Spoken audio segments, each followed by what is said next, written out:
सड़क मार्ग से सरगुजा प्रवास पर पहुंचे प्रदेश के स्वास्थ्य मंत्री टीएस सिंहदेव ने उदयपुर के सर्किट हाउस में रुककर कार्यकर्ताओं एवं आमजनों से मुलाकात की। इस दौरान उन्होंने कार्यकर्ताओं एवं आमजनों की समस्या सुनते हुए उसके निदान हेतु अधिकारियों को निर्देशित किया। इस दौरान काफी संख्या में कांग्रेस कार्यकर्ता एवं आमजन एकत्रित हुए और अपनी अपनी बात प्रदेश के स्वास्थ्य मंत्री एवं स्थानीय विधायक टीएस सिंहदेव के पास रखी। इस दौरान मीडिया से बात करते हुए सिंहदेव ने विभिन्न विषयों पर बेबाकी से अपनी बात रखी। कोल ब्लॉक में स्थिति खिचड़ी जैसी हो गई है। 2-3 गांव हैं जहां के लोग एकजुट एक राय हैं। फतेहपुर है, दौलतपुर हैं कि यहाँ हम माइन नहीं चाहते। मेरी मुख्यमंत्री जी से भी इस बाबत बात हुई थी और उनका भी यही मत था कि जहाँ गांव वाले नहीं चाहते हैं वहाँ माइन नहीं खुलेगी। मैंने उनसे ये भी बात की थी कि उसका फॉरेस्ट क्लियरेंस है उसको रोक दिया जाए या कैंसिल कर दिया जाए। उस पर भी यहाँ से कलेक्टर साहब से भी बात हुई थी, उनने भी शायद मामले का प्रकरण आगे भेजा है। वो क्या निर्णय उस पर होता है वो शासन स्तर पे है। साथ में विधानसभा में सर्वसम्मति से ये प्रस्ताव पारित हुआ है कि केंद्र सरकार ने क्योंकि अनुमति दी है तो केंद्र सरकार इसको वापस ले। यहाँ हम ये दोनों जगह हम खदान नहीं चाहते। तीसरा जो खदान का मामला है वो परसा केते ईस्ट जो खदान चल रही थी उसको आगे बढ़ाने का है। उसमें घाट बर्रा इत्यादि ये गांव आते हैं। वहाँ स्थिति अब ये बन रही है कि पहले गांव वालों ने ये राय किया था कि हम ज़मीन देने के लिए तैयार हैं। उन्होंने कुछ ने मुआवजा भी ले लिया था, कुछ की ज़मीन भी चली गई और खदान चालू भी हो गया था। जब से ये हसदो आरण का आंदोलन जोर पकड़ा है तब से वो एरिया भी जो था जो माइन में पहले गांव वालों की सहमति थी उसमें भी चीज़ बीच में अड़चन सी आ रही है। कुछ लोग हैं वो एकदम अड़े हुए हैं कि हम नहीं चाहते कि खदान आगे जाए, और कुछ लोग हैं जिनका नौकरी लगा हुआ था, जिनकी नौकरी चली गई। अभी लोगों ने बताया कि चाहे अदानी में, चाहे अदानी से काम से जुड़े हुए अन्य कंपनियां हैं उसमें करीब 130 लोग काम कर रहे थे। वहाँ अब ये मुद्दा आ रहा है कि गांव के कुछ लोग विभाजित हो गए कि हमारे को तो नौकरी चाहिए, हमारी ज़मीन जा चुकी, हमको काम मिलना चाहिए। हमारे जो खदान पहले से मंजूर हो गई थी अब उसका काम आगे बढ़ाना था। वहाँ पर कुछ लोगों ने मुआवजा भी ले लिया तो हमको नौकरी मिलनी चाहिए, अर्थात वहाँ पर काम ना रोका जाए। तो दो बात हो गई, एक फतेहपुर दौलतपुर का हो गया जहाँ पर नया खदान खुलना है। वहाँ ज़्यादातर लोग एक राय के हैं, 90% कम से कम मुझे लगता है कि लोग इस राय के हैं कि वहाँ नहीं खोलना चाहिए। और वहाँ पर ही आंदोलनकारी जो आए थे ये हसदो आरण वाले, उन्होंने अपना संपर्क बनाया और वो आंदोलन को की अगुवाई कर रहे हैं। हसदो आरण आंदोलन के लोगों से मेरी भी बात हुई थी, होती रहती थी बीच बीच में। और परसा केते ईस्ट जो पहले से खदान चल रही थी उस पर उनकी आपत्ति जब खदान खुली तब भी नहीं थी और आज भी मुझे नहीं लगता उनको वैसी आपत्ति है जैसा इन गांवों के लिए है। उनकी जहां तक मैं समझ सका हूं उनकी मंशा ये है कि यहाँ अगर काम आगे चलता भी है, जो पहले माइन खुल चुकी थी, तो ये जो नई माइन है इसका कैंसिल किया जाए तब वहाँ काम चालू किया जाए, अर्थात वहाँ काम ना हो उनकी बात नहीं है। मेरी जो उनके कुछ लोगों से बात हुई थी उनका ये कहना है कि जो नई खदान है ये नहीं खुलनी चाहिए। इस पे तो अनौपचारिक तौर पे अगर माने तो मुख्यमंत्री जी भी सहमत हैं, जिला प्रशासन भी वहाँ काम नहीं कर रहा है, गांव वाले भी उसी राय के हैं, तो वहाँ अड़चन की स्थिति नहीं है।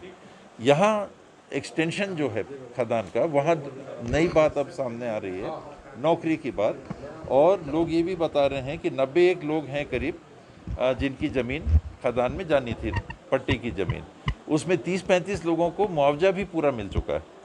बाकी लोगों के मुआवजे की भी बात है, उनको लेना कि नहीं लेना। और कुछ लोगों की ज़मीन वन विभाग के अंतर्गत जो थी तो वन अधिकार पत्र का उनका निराकरण नहीं हुआ है। और एक बात और आज जो नहीं आई, जो मैंने आज तक पहले नहीं सुनी थी, कि कुछ लोगों ने ये माहौल बना दिया है कि जो रहायशी क्षेत्र है वो नहीं जाएगा, जंगल ही जंगल कट के जंगल का क्षेत्र खदान में चला जाएगा और रहायशी क्षेत्र नहीं जाएगा। तो जो मुआवजा देने के लिए भी, लेने के लिए भी तैयार थे या जिन्होंने मुआवजा ले लिया वो भी भ्रम में आ गए। तो भ्रमित भी हो रहे हैं लोग और मांग भी उनकी ये आ रही है, हम जो रोज़गार पे लगे हुए थे कि भाई हमारा रोज़गार इस तरह से ना लिया जाए, हमारी ज़मीन इत्यादि भी गई है, हम उस गांव के हैं।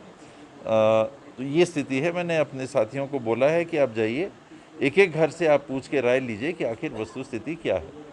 ऊपरी तौर पे ये लगता है कि कुछ लोग हैं और कुछ खास करके महिलाएं हैं, वो उग्र होकर आगे आ जाती हैं, मुखर भी हैं, वो आंदोलन के तरफ से खड़ी होती हैं कि हम कहीं भी माइन आगे नहीं चलने देंगे। और गांव के बाकी लोग हैं जो थोड़ा, क्योंकि गांव के ही कुछ लोग मुखर होकर बोलने लगते हैं तो वो चुप हो जाते हैं, सामने सामने नहीं बोल रहे हैं, लेकिन अलग से वो बोलते हैं कि माइन से हमको आपत्ति नहीं है, परसा केते एक्सटेंशन जिसका मुआवजा भी लिया जा चुका है, लेकिन शर्तें क्लियर हों कि हमको क्या मिलेगा इत्यादि इत्यादि। कि जिनकी ज़मीन जानी है, उदाहरण के लिए जो गांव का है कि अब आपका नहीं होगा, सिर्फ जंगल जाएगा, ये आपका गांव का एरिया नहीं जाएगा, तो उनके पुनर्वास का क्या होगा? पुनर्वास कहीं शिफ्टिंग करेंगे तब तो गांव वहाँ पर माइन चालू होगी, तो उनको कहाँ पर ज़मीन दी जा रही है? ये बातें हैं, इसको प्रशासन को भी और हम लोग के साथ के जो सीनियर हैं, मैंने उनको भी कहा है कि आप गांव में जाके और पता करें कि वस्तु स्थिति क्या है। एक तरफ जंगल बचाने की बात है, दूसरी तरफ राजस्थान में विद्युत संकट है, उसको लेकर तमाम जो अधिकारी हैं और भी मंत्री स्तर पर हैं, उस पर बातचीत होगी। सरकार का रुख क्या होगा और आपका? मैंने तो अपना रुख क्लियर आपको बताया कि एक, राजस्थान के कोयला के जो संयंत्र है उनको चलाने के लिए समस्त माइन खोलने की कोई आवश्यकता नहीं है। मेरे पास भी दस्तावेज हैं, उनके स्वयं द्वारा दाखिल किए गए दस्तावेज हैं, उनसे जवाब मांगा गया था। पर्यावरण, ये नेशनल ग्रीन ट्रिब्यूनल में भी उनका मामला चला था, अन्य जगह भी मामला चला था। उनकी अपनी ही रिपोर्ट जो बताती है कि उनके प्लांट्स के लिए 6 या 8 उनके पावर प्लांट हैं, उसके लिए कितना कोयला का आवंटन उनके लिए हो चुका है, कितने की और की उनकी आवश्यकता है। तो अनाधुंध कोयला खदान खोलने के लिए उनके लिए आवश्यकता नहीं है, कुछ उनको चाहिए, पर उसकी पूर्ति मुझे लगता है कि परसा ईस्ट के केते वाली जो चल रही थी माइन, वो चल जाएगी, उससे उनकी काफ़ी आपूर्ति हो जाएगी। फिर और ऐसे जगह माइंस जो कि चिन्हांकित हैं, जहाँ पर ऐसे वन नहीं हैं, उनको पहले लिया जा सकता है। तो राजस्थान के कोयला संकट की जो बात है, मुझे नहीं लगता है कि ऐसी कोई स्थिति है कि आपको सारे के सारे जंगल यहाँ के काटने पड़ेंगे तभी वहाँ का प्लांट चलेगा। परसा ईस्ट केते अगर गांव वालों की सहमति होती है, जो काम चल रहा था जिस खदान में, उसको अगर पूरा कर लिया जाए, जिसमें मुआवजा भी कुछ लोग ले चुके हैं, जिसमें नौकरी भी कई लोग पा चुके थे, अब नौकरी से वंचित हो रहे हैं, ये एक अलग मुद्दा हो गया, और बाकी खदान अलग मुद्दा हो गया। और राजस्थान विद्युत मंडल के लिए अगर और कोयले की ज़रूरत है तो और ऐसे चिन्हांकित पॉकेट हैं कोयले के, जहाँ से कि उनको कोयले की आपूर्ति आसानी से की जा सकती है। जंगल को काटने की और अधिक ज़रूरत नहीं पड़ेगी।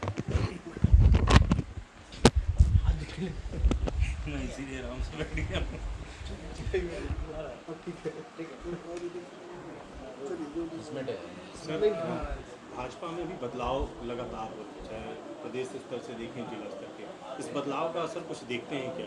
और कांग्रेस इससे क्या, कैसी इसकी काटेगी? मैंने हमेशा ये माना है कि कांग्रेस को या किसी भी दल को दूसरे दल की तरफ देखने की आवश्यकता नहीं है। कांग्रेस को अपना काम देखना चाहिए, भाजपा अपना काम देखे। हमारा काम उनके घर में ताक झांक करने का नहीं है। हमारा काम अपने घर की साफ़ सफाई, अपने घर को अच्छे से रखना, अपने साथियों को अच्छे से रखना, उनके मनोबल को बना के रखना, उनके काम कैसे हो रहे हैं उसकी तरफ ध्यान देना। हमको साफ़ सफाई करनी है तो अपने घर की, दूसरे घर में साफ़ सफाई हो रही है कि नहीं, ये हमारा काम नहीं होना चाहिए। ध्यान बंटना नहीं चाहिए दूसरे के घर में क्या हो रहा है, हमारे घर में कैसी हालत है उसके तरफ ध्यान देना चाहिए। कार्यकर्ताओं की बात चल रही है कि नहीं, प्रशासनिक अधिकारी हमारे कार्यकर्ताओं की बात कितनी ले रहे हैं, जायज़ काम पब्लिक की कितनी सुनवाई हो रही है, विकास के कार्यों की क्या प्रगति है, काम किस तरह से चल रहे हैं, लोगों के हालात कैसे हैं, शिक्षा का स्तर कैसा है, स्वास्थ्य की सेवाएं कैसी है, बिजली ठीक से पहुंच रही है कि नहीं, सिंचाई के काम हो सकते हैं कि नहीं, हम नौकरियां कितनों को दे सकते हैं। बहुत लोग हैं जो घोषणा पत्र के आधार पे जो बातें कही गई थी उसका भी इंतज़ार कर रहे हैं। तो हमको भाजपा में क्या हो रहा है देखने की आवश्यकता नहीं है। हमने जो जिम्मेदारियां ली हैं उनको हम कैसे अच्छे से अच्छे पूरा करें, कांग्रेस का ये काम होना चाहिए।